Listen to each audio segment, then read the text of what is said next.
අනුජ Kodikara Java Institute for Advanced Technology Matara branch එකේ teacher batch එක තමයි මම ඉගෙන ගන්නේ.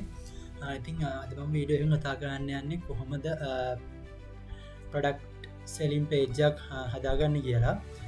එතකොට ඩිසයින් කරගන්න කියලා. එතකොට මේකේ තියෙනවා බැලුවම ඉස්සෙල්ලම තියෙනවා මේ විදියට header hack තියෙනවා. ඊට පස්සේ මෙතනින් short products section එකක් තියෙනවා. ඊට පස්සේ මෙතන ප්‍රොඩක්ට්ස් ටික මේ විදියට තියෙනවා. මෙතන pagination එකමයි තියෙන්නේ. ඒතර මෙතන pagination තියෙනවා. මේ විදියට ප්‍රොඩක්ට්ස් ටික ඔක්කොම තියෙනවා. එතකොට කොහොමද මේක ඩිසයින් කරගන්න කියලා දැන් අද අපි කතා කරන්න යන්නේ. එතකොට මෙතනදී මේ වගේ මේක තමයි කෝඩ් එක myproduct.php එක. එතකොට ඒකේ ඉස්සෙල්ලාම අපි ගන්න සෙෂන් එකක් ස්ටාර්ට් කරගන්නවා. සෙෂන් එකක් ස්ටාර්ට් කරලා මම මේකේ කනෙක්ෂන් එක ඉන්පුට් කරගන්නවා. ඉස්සෙල්ලාම කනෙක්ෂන් ඉන්පුට් කරගන්නවා. ඊට පස්සේ මම මෙතනින් බලනවා u කියලා සෙෂන් එකක් දැන්ටමත් තියනවාද කියලා. if එකක් දාලා බලනවා u කියලා සෙෂන් එකක් තියනවාද කියලා. e set එකක් if එකක් දාලා e set ඇතුලේ බලනවා $session u කියලා එකක් තියනවාද කියලා. u කියලා සෙෂන් එකක් තියනවා කියලා බලනවා. තියෙනවා නම් ඒ u කියලා සෙෂන් එකෙන් තියෙන ඊමේල් එක අරගෙන $email කියන එකට දාගන්නවා. ඊට පස්සේ මම තව හදාගන්නවා එතනින් $page number කියලා එකක්. $page number කියලා හදාගන්නවා. ඊට පස්සේ මම ඉතින් page script එක close කරලා මම html code එක දෙනවා. ඒකෙදී මම my product e-shop කියලා දාගෙන දෙනවා. දැන් තවත් පේනවා my product e-shop කියලා මෙතන පේනවා. ඊට පස්සේ මම මෙතනදී bootstrap.css එක ඒ වගේම bootstrap icon එක style.css එක මම දාගෙන තියෙනවා. ඊට පස්සේ මම මෙතනින් මගේ logo එක දාගෙන තියෙනවා. ඊට පස්සේ මම මෙතනට මෙහෙම පල්ලෙහාටදී මෙතන තියෙනවා php script එකක් දාලා. ඒතර මේවා මොකටද කියලා අපි කතා කරමු ඊළඟ වීඩියෝ එකේදී. එතකොට මේ විදිහට තියෙනවා මෙතන. එතකොට profile image එකක් දාගෙන තියෙනවා. profile image එක මේ තියෙන profile image එක මම දාගෙන තියෙනවා මෙතනට. profile image එක දැනට මම තියෙන resource new user.svg වලට වෙනදී default මේකක් තියෙන්නේ මෙතනදී. මෙතන තියෙන default එකක්. එතකොට මෙන්න මෙතන තියෙන default එකක්. එතකොට ඒක මම දාගෙන තියෙනවා. ඒතර මම තාම ඩිසයින් එක ගැන කතා කරේ නැහැ. එතකොට මට මෙතන තාම කොහොමද මේ database එක ගන්න අපි කතා කරේ නැහැ. ඒතර මෙතන අපිට තියෙන්නේ මෙන්න මේ වගේ new user.svg කියන දා තියෙන්නේ. එතකොට මෙතන මේ විදියට පල්ලෙහාට එනකොට මෙතනින් පටන් ගන්නවා my product කියලා දාලා my product කියලා මෙන්න මේ ලොකු header එක මෙන්න මෙතන තියෙන එක my product කියලා තියෙනවා. ඊට පස්සේ ඊට කලින් මෙතන තියෙනවා first name middle name එක email එක display කරනවා. first name middle name එක first name last name එක email එක display කරනවා. ඊට පස්සේ මෙතන my product කියලා පෙන්වනවා. ඊට පස්සේ add product කියලා පෙන්වනවා. add product කියන එකෙන් මෙතන තියෙන add product කියලා. ඒතර add product කියන එක අපි යවනවා add product.php එකට product එක කවුරුදෙන් add කරන්න. ඊට පස්සේ මෙතන තව පල්ලෙහාට ආවොත් මෙතන පේන්න තියෙනවා body එක ඇතුලේ short product කියලා. short in part එක තියෙනවා product short in part එක. එතකොට product short in part එකේදී ඉස්සෙල්ලම තියෙනවා මෙතනදී new to oldest active time එක අනුව sorting කරන්න පුළුවන්. එතකොට එතන තියෙනවා news to oldest එක. කියන්නේ අලුත් එකේ ඉඳලා පරණකට යනකම් එහෙම කරන්න පුළුවන්. ඊට පස්සේ oldest to newest පරණ කෙනෙක් අලුත් එකට. ඊට පස්සේ quantity එකෙන් ඊට පස්සේ high to low low to high මේ විදිහට පුළුවන්. ඊට පස්සේ condition එකෙන් පුළුවන් brand new ද used ද කියලා බලන්න පුළුවන්. ඊට පස්සේ මෙතන තියෙනවා මේ විදිහට sort එකයි clear එකයි මේ විදිහට buttons දෙකක් තියෙනවා. මේ විදිහට on click දෙකක් දාගෙන ඉතින් අපි කතා කරමු ඇයි on click දෙකක් දාගෙන තියෙන්නේ කියලා. ඊට පස්සේ මේ විදිහට මෙතන තියෙන product එක load කරගන්න. එතකොට product එක load වෙන්නේ මෙතනින් pagination එකක් හදාගෙන තියෙනවා.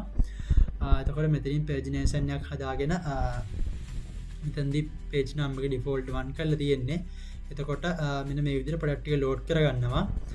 එතකොට මෙතන product එක load වෙන්නේ product එකයි ඒකේ details එක. එතකොට ඔයාලට පේනවා මෙතන තියෙනවා product image එකත් එක්ක title එක පෙන්නනවා.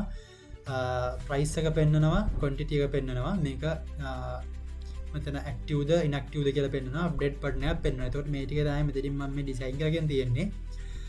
එතකොට ඔයාලට පේන්නේ මෙතනින් product image එක ගන්නවා title එකට ඊට පස්සේ quantity එක ඊට පස්සේ මෙතනින් දැනට තියෙන්නේ active ද inactive ද කියලා බලනවා. ඊට පස්සේ ওই විදියට status එක ඒ විදිහටින් බලලා මෙතන තියෙනවා පළවෙනි බටන් එක අප්ඩේට් එක. තුර අප්ඩේට් එකෙන් මම යවනවා අප්ඩේට් කරන්න. එතකොට මෙතන්දි දාගෙන තියෙනවා ඊට පස්සේ මෙන්න මේ විදියට පල්ලෙහාට අයවස පේජිනේෂන් එක දාගෙන තියෙනවා. එතකොට පේජිනේෂන් එකේදී පේජිනේෂන් එක මෙතන ඩිසයින් කරගෙන තියෙන්නේ මෙන්න මේ විදියට. ඊට පස්සේ මෙතන තියෙන්නේ ප්‍රීවියස් එකට මේ තියෙන්නේ පේජ් එක ඉන්න පේජ් එක පෙන්වන්න. ඊට පස්සේ මෙතන තියෙනවා නෙක්ස්ට් එකට මෙතන තියෙනවා. ඊට පස්සේ මෙතනින් script.js එක දාගෙන තියෙනවා. මෙතනින් header එක දාගෙන තියෙනවා. මෙතනින් header එක දාගෙන තියෙනවා. ඒ header එක දාගන්නේ මෙන්න මේකට. එතකොට header එක දාගෙන තියෙනවා මෙන්න මේ විදිහට આવොත් මෙන්න මෙතන මෙන්න මේ u කියලා අපි බැලුව ඉස්සෙල්ලා මෙන්න මෙතන u කියලා සෙෂන් එක හැදිලා නැත්තම් තමයි එතන header එක display කරගන්න. නැත්තම් කෙලින්ම මෙහෙම පෙන්නනවා. එතකොට ඔහොම තමයි ඩිසයින් එක තියෙන්නේ. මේක ස්ටයිල් පාර්ට් එක ගන්න දාගන්නවා නම් මේක ස්ටයිල්ස් තියෙනවා. මෙතනින් දාගෙන තියෙනවා බොඩි එකට ස්ටයිල් එකක් ඉන්ලයින් දාගෙන තියෙන්නේ. ඉන්ලයින් දාගෙන තියෙනවා බෑග්ග්‍රවුන්ඩ් කලර් එක white විදියට. ඒකට පේනවා ඉතින් මේකේ බෑග්ග්‍රවුන්ඩ් කලර් එක සම්පූර්ණයෙන් තියෙන්නේ white. වෙන කිසිම කලර් එකක් නැහැ. බෑග්ග්‍රවුන්ඩ් කලර් එක සම්පූර්ණයෙන් තියෙන්නේ white. එතකොට මෙතනින් දාගෙන තියෙනවා ඒකට මෙතනින් දාගෙන තියෙනවා බොඩි එකට ස්ටයිල් එකක් බෑග්ග්‍රවුන්ඩ් කලර් එක white විදියට තමයි මේ white එකට දාලා extra decimal code මේ තියෙන්නේ. ඊට පස්සේ මෙහෙම පල්ලෙහාට එනකොට මේකෙදී තව දාගෙන තියෙනවා ස්ටයිල් කරන්න. මෙතන දාගෙන තියෙනවා ටෙක්ස්ට් එක white බෝල්ඩ් කරලා තියෙනවා. ටෙක්ස්ට් එක white බෝල්ඩ් කරලා තියෙනවා. ඊට පස්සේ මේ විදියට මේ ඔක්කොම තියෙන්නේ ගොඩක් වෙලාවට මගේ බූස්ට්‍රැප් එකෙන් ස්ටයිල් කරලා තියෙන්නේ. ඒකට බූස්ට්‍රැප් එකට දාලා මේ ක්ලාසස් තමයි මේ තියෙන්නේ. එතකොට බූස්ට්‍රැප් එකට දාලා ක්ලාසස් තමයි තියෙන්නේ. එතකොට අපි බලමු බූස්ට්‍රැප් එක උනුත් ඊට පස්සේ මෙතන තියෙනවා මේකත් බූස්ට්‍රැප් එකෙන් තමයි තියෙන්නේ. මේක BTN success කියලා තියෙනවා. BTN success කියන සාමාන්‍ය කොළ පාට මේක ප්‍රයිමරි එක. ඒතර මේ තියෙන නිල් පාට විදියට තියෙන මේක. එතකොට මේක අපි ආවොත් bootstrap.css එකට bootstrap.css එකේ මෙන්න මේ විදිහට තමයි තියෙන්නේ. bootstrap.css එක ගත්තොත් මේකේ මෙන්න මේ විදිහට තියෙනවා. එතකොට මේ විදිහට තියෙනවා මේකේ bootstrap.css කිය එක අපි අරගෙන තියෙනවා. එතකොට ඒකේ මෙන්න මේ විදිහට අපිට අර තියෙන ක්ලාසස් වලට දාලව මෙන්න මේ විදිහට බටන්ස් ටික තියෙනවා. බටන් රේඩියස් එක ඊට පස්සේ ඉන්පුට් ටයිප්ස් වලට දාලව ඊට පස්සේ මේ විදිහට තියෙනවා මේ විදිහට මේවා පල්ලෙහාට ආවන් පස්සේ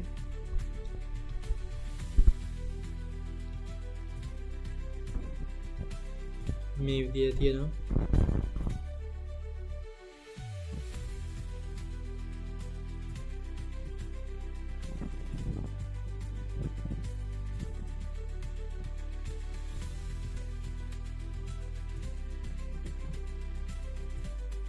මේ විදිහට bootstrap එකේ අපි පාවිච්චි කරලා තියෙනවා bootstrap එකේ ඒවා.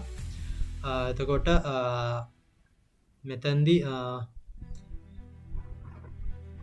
මෙන්න මේ වගේ bootstrap ගොඩක් පාවිච්චි කරලා තියෙනවා. එතකොට tables වල පාවිච්චි කරලා තියෙනවා. එතකොට මට මෙතනින් බාන්න පුළුවන් මෙන්න මේ විදිහට මට මෙතෙන්දී බාන්න පුළුවන් මෙන්න මේ විදිහට බාන්න පුළුවන් මට BTN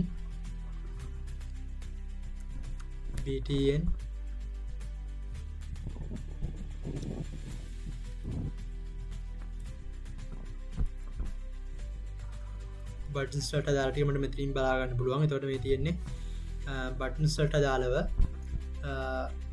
වලට පේනවා ඇති මේ තියෙන්නේ බටන්ස් වලට දාලව තියෙන දේවල් ටික. එතකොට ඉන්පුට් එකේ බටන්ස් තියෙනවා. ඒ විදිහට බටන්ස් වලට දාලා මේ තියෙන්නේ BTN font size එක බටන් එකේ font size එක ඊට පස්සේ පාට ඊට පස්සේ transparent ඒ විදිහට තියෙනවා. ඊට පස්සේ මේ විදිහට තමයි මම bootstrap එකෙන් මේක මේව කරගෙන තියෙන්නේ. එතකොට මගේ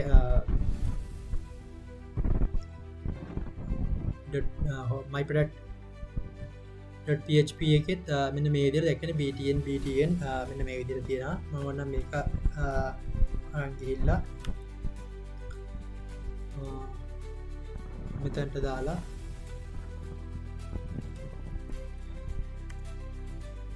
මෙන්න මෙහෙමට බාන්න පුළුවන්.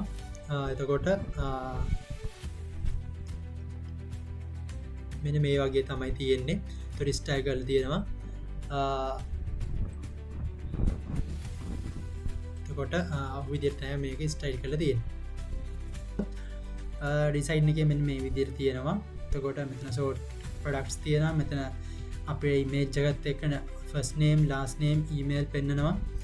මෙතනින් add product එකට තියෙනවා shortcut එක. එතකොට medium news to oldest to news, high to low, low to high, brand new, use විදිහට අපිට පුළුවන් sorting කරගන්න.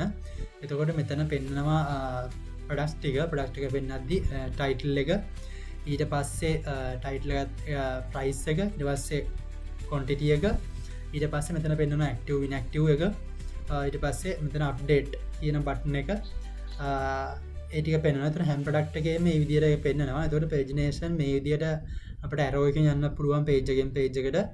එහෙම නැත්නම් අපිට පුළුවන් මේ විදිහට කෙලින්ම page එක උඩ click කරලා යන්න. ඊට පස්සේ මේකෙදි footer එක අපි දාගෙන නැහැ. ඊට පස්සේ ඕක තමයි එතකොට අපේ product seller page එක. ඉතින් අපි ඊළඟ වීඩියෝ එකෙන් හම්බෙමු.